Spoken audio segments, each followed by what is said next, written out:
there, scientists. Do you remember when we were talking about using fossil fuels to create electricity, and I showed you this contraption, the hand crank generator, and I explained that by turning the handle, I was using mechanical energy, turning those gears, which in turn, get it? In turn, we're turning inside this generator some magnets and copper coil and exciting the flow of electrons which go through the wires and then can light up the light bulb.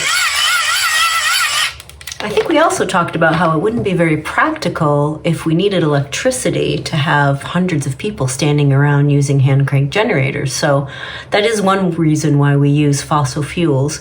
But there are other sources of energy, and I know that you've heard about solar energy. So alternative energy vehicles. We know that solar energy is one alternative to fossil fuel, and today we're just exploring how we could get motion from alternative energy sources. So in this bottle, there is vinegar. It's not water. And this time, I'm not going to show you the whole thing. I'm just going to give you some ideas and let you take the ideas and see if you could turn this into a vehicle somehow. I've got vinegar, right? And I have some baking soda. And we know what happens when we put baking soda and vinegar together, right?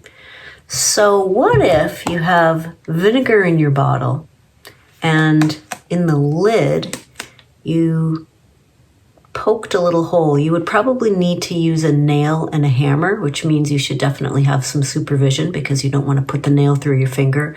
But in the lid, in the cap of the bottle, make a little hole. You've got your vinegar inside the bottle, right?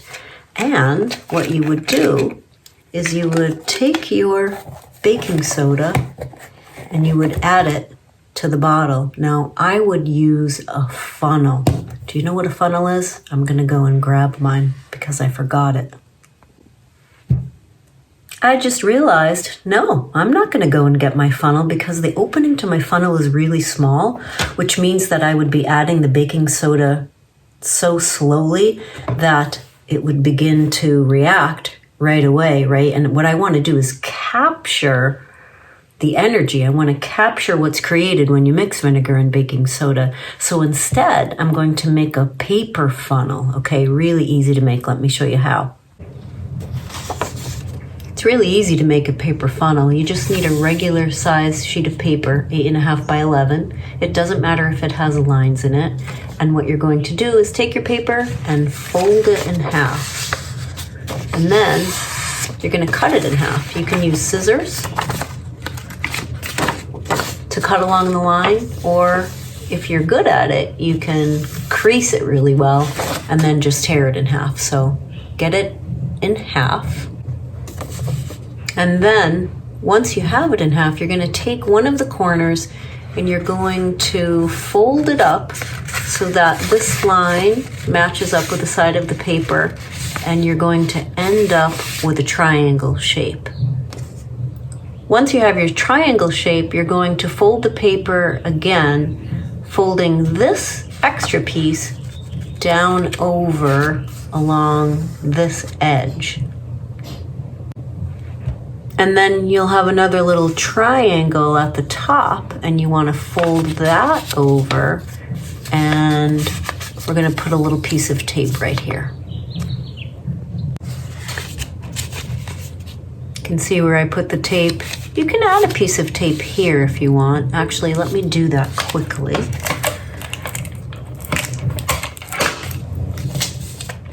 And then once you have it taped, you can pop it open.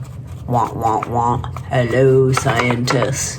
And then at the bottom, you're going to cut off this tip. Now, I would cut it pretty wide because we want that baking soda to go down into the vinegar pretty quickly, right? So I would cut it about here. And look.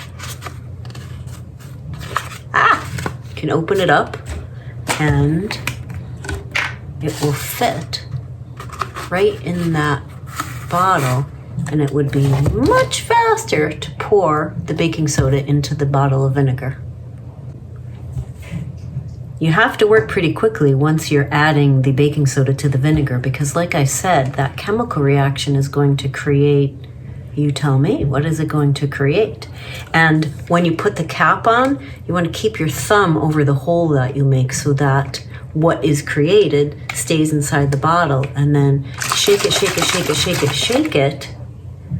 What would happen? Remember, you've made a little hole here. Now, this doesn't have any wings or any wheels or anything else to make it into a vehicle, but I just wanted to give you an idea with the paddle boat using the rubber band for energy and then a chemical reaction for energy to come up with some sort of alternative energy vehicle. I can't wait to see what you come up with, scientists. Take a picture, make a flip grid, send it to your teacher, and I will look forward to seeing you the next time. Okay, scientists, thanks for watching. Did you enjoy that lesson? Subscribe below to see more fun science videos. You can also become a member of PS Science on Patreon to support what we're doing. See you next time.